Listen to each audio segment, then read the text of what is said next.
Good evening, Doc and classmates. I am Angela Joy Osea from MBA Batch 8. Tonight, I will discuss about what lean management is and how did it start, the birth of lean, the five basic lean principles, and the pillars of lean methodology, benefits of lean management, the advantages of lean management, and the challenges in implementing lean management. It's likely that you've heard of the lean management concept and how it's becoming more and more popular in the business sector. The fact that lean management is becoming more common in many businesses should come as no surprise because of its core values and positive impact on the business's overall success. So let's talk about lean management. As you can see, lean management is a systematic approach to optimizing efficiency by minimizing waste and maximizing value for the customer. Originating from the Toyota Production System or the TPS, it is characterized by a relentless pursuit of improvement and focus on value creation through waste elimination. Inspired by a Toyota Production System, lean management is a management and work organization method aimed at improving a company's performance and more specifically, the quality and profitability of its output.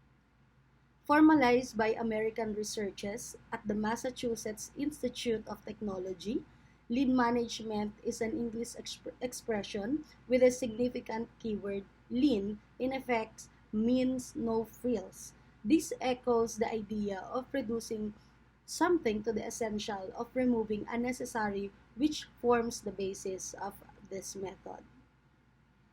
Additionally, lean management concentrates on professional training, shaping the staff's attitudes, and maintaining positive relations.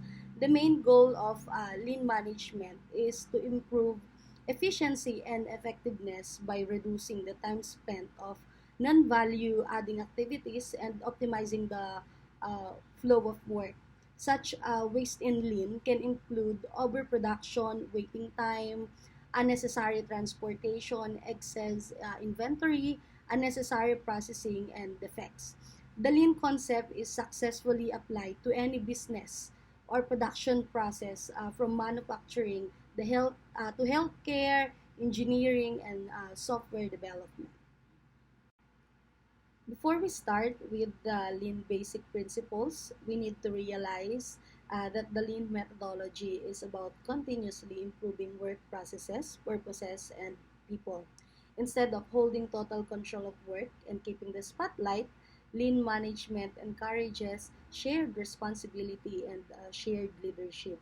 This is why that two main pillars of lean methodology are the first one is the continuous improvement and the second one is the respect for people. After all, a good idea of initiative can be born at any level of hierarchy, and Lean trusts the people who are doing the job to say how it should be done. Currently, lean management is a concept that is widely adopted across various industries. However, it has actually derived from the Toyota production system established around 70 years ago. So let's go to the birth of lean management. In order to understand the history of lean, we must go back to the start of modern manufacturing. Henry Ford was the first to truly integrate a production system called mass production, which manufactures large quantities of standardized products. Ford created what he called a flow production, which involves continuous movement of elements through the production process. Ford used mass production to fabricate and assemble the components of his vehicles within a few minutes rather than hours or days. Unlike craft production, the mass production system delivered perfectly fitted components that are interchangeable. This process was very successful and allowed the Ford Motor Company to produce over 15 million Model T cars between 1908 to 1927. During World War II, the US military adopted Ford's mass production system. In 1926, Sakichi Toyoda founded the Toyota Automatic Loom Works. Several years later, the company changed its name to Toyota when it began producing automobiles in 1950. Eiji Toyoda, the nephew of Sakichi, participated in three-month visit to Rouge plant of Ford in Dearborn, Michigan. At the time, the Dearborn facility was Ford's most complex and largest manufacturing facility.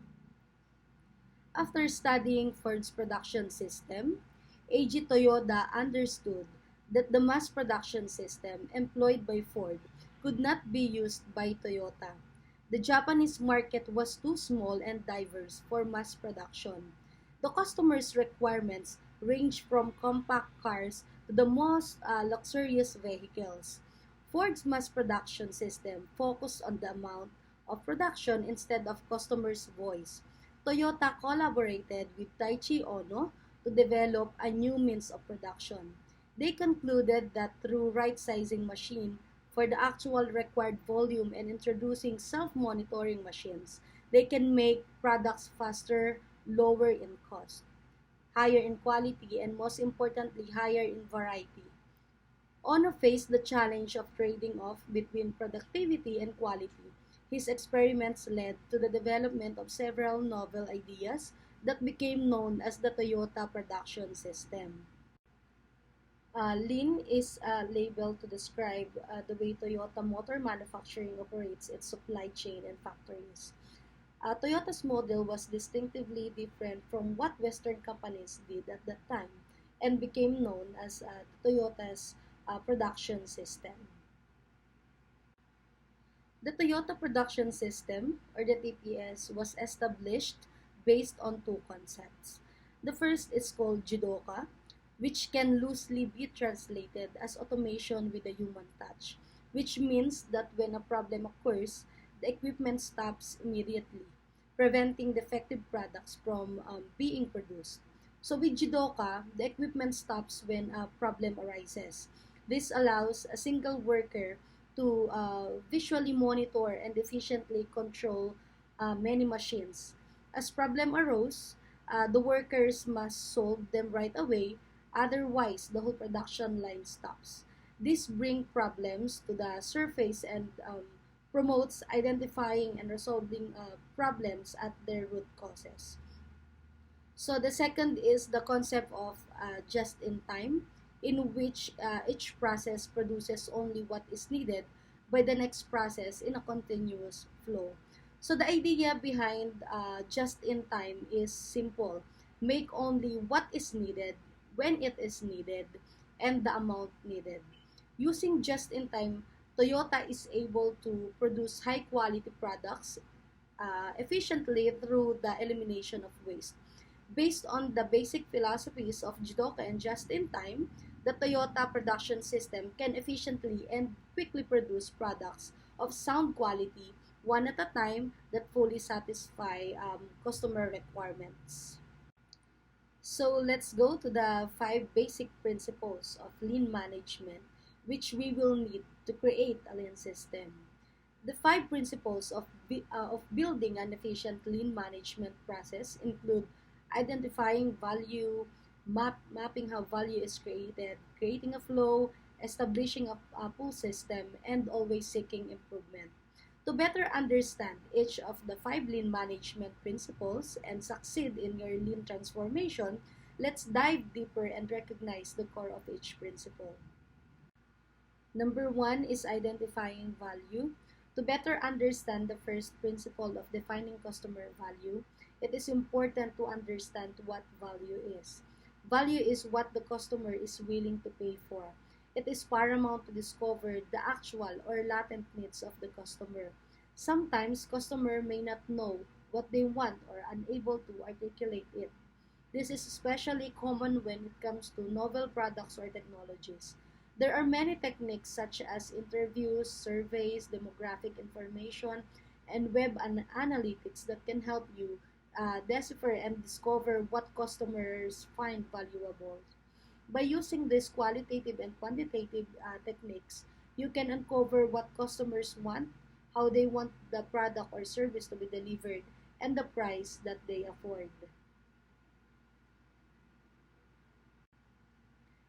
Number two, mapping the value stream. In this step, the goal is to use the customer's value as a reference point and identify all the activities that contribute to these values. Activities that do not add value to the end customer are considered waste. The waste can be broken into two categories: non valued added but necessary, and non value and unnecessary. The latter is pure waste and should be eliminated, while the former should be reduced as much as possible. By reducing and eliminating unnecessary processes or steps, you can ensure the customer are getting exactly what they want, while at the same time reducing the cost of producing that product or service. Number three, creating a flow. After removing the waste from the value stream, the following action is to ensure that the following of the remaining steps run smoothly without interruptions or delays. Some strategies for ensuring that value-adding activities flow smoothly include breaking down steps, reconfiguring the production steps, leveling out the workload, creating cross-functional departments, and training employees to be multi-skilled and adaptive. Number four, establishing pool. Inventory is considered one of the biggest wastes in any production system. The goal of a pool-based system is to limit inventory and work-in-process items while ensuring that the requisite materials and information are available for a smooth flow of work. In other words, a pool-based system allows for just-in-time delivery and manufacturing where products are created at the time that they are needed and in just the quantities needed. Pool-based systems are always created from the needs of the end customers. By following the value stream and work backwards through the production system, you can ensure that the products produced will be able to satisfy the needs of customers. To visualize it clearly, let's look at how assignments are processed in a pull system versus typical push model. In a push system, work items are created and then assigned to team members by team managers or leaders. In other words, work is pushed onto the people who will be executing it. By contrast, in a pull system, the work that needs to be processed is stored in a queue. A team member who is currently not working on anything will go to the queue and take the item with the highest priority that they can work on. The people doing the work pull the assignments and start processing them. Waste are prevented through the achievement of the first four steps: identifying value, mapping value stream, creating flow, and adapting a pull system. However, the fifth step of pursuing perfection is the most important among them all. This is seeking constant improvement. Continuous improvement can be achieved with the help of methods such as Plan, Do, Check, Act, known as PDCA, but it's more of a mindset that you have to inspire your team. To help your team achieve continuous improvement, you should consider the way you lead them. Continuous improvement can only blossom if every person on your team embrace ownership. This can prove difficult when they can't even handle the smallest issues on their own. Place more trust in their expertise and increase their independence in time according to their performance.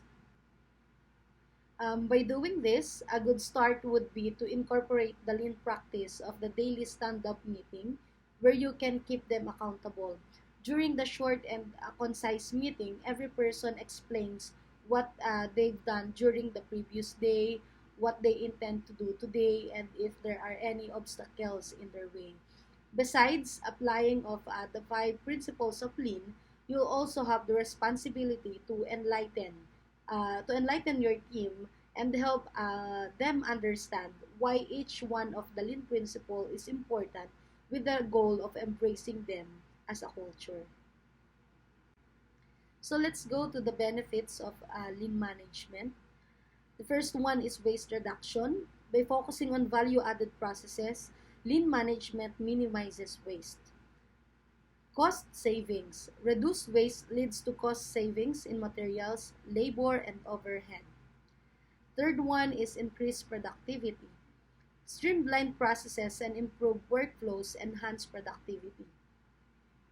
Fourth one, improved quality. Continuous improvement and focus on value result in higher quality products and services. And the last one is the customer satisfaction. Meeting customer demands more efficiently leads to greater satisfaction and loyalty. And here are the advantages of lean management. By applying the lean methodology, you can reduce waste. As a result, your staff will focus on the activities that really add value. Improve productivity and efficiency. Employees who focus on creating value will be more productive and efficient because they are not distracted by unclear tasks.